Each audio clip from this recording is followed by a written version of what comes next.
Ko masih di tempat kuburan Nia sana, nang kedua kali ke sana ah. Kau dia sekolah dari mana kau? Pakai tanam jo. Oh. Kenal sama Nia?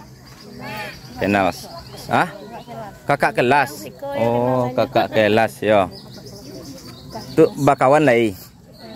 Oh, lai ya. Kakak kelas ya. Ya Nia lah tamat sekolah dah. Iya, iya. Bu dari mana Bu? Iya, barekam. Iya, 4 encak Bu suka. Iya, di mana Bu? Di Cincin. Oh, dari si Cincin. Dah kek waktunya. Wah, tobo ketek. Iya, pakandangan. Iya. Wah. Ko pemuka masyarakat was ko daat. Le orang ke tanam ko. Rumah le tu mungko tu. Ya, patang kami kasih kolo. Berarti kuburan ni aku lun bagi lo mau dekol ya.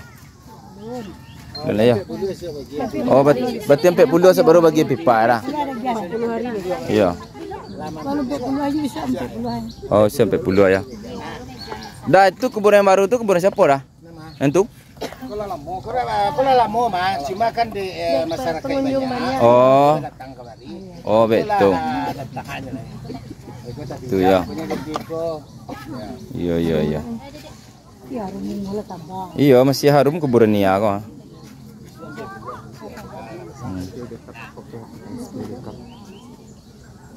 Berarti kalau dari Siko daat kama tempat ni di kubur pertama di si Indragon tu. Hah? Jalan Siko kaya? Sekitar berapa meter? Hampir 500 panah jauh. Oh. 500 meter lah ke bawah. Lebih kurang 500 meter. Sekilo kurang ketek ya. Tapi penyekapan pertamanya kan ke sekolah. Iya, iya, bawa kaya ya. Penyekapan pertama. Iya, iya, iya, iya, iya.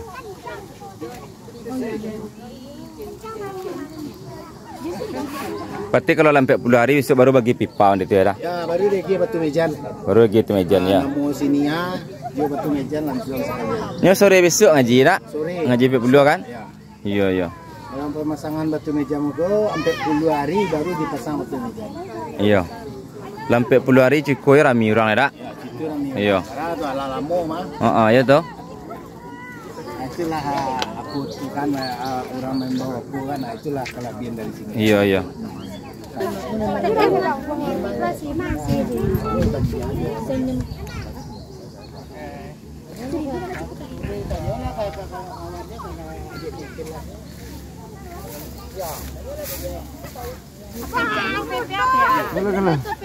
1 2 1 2 3. Ah, awak iyo loh. Awak iyo loh.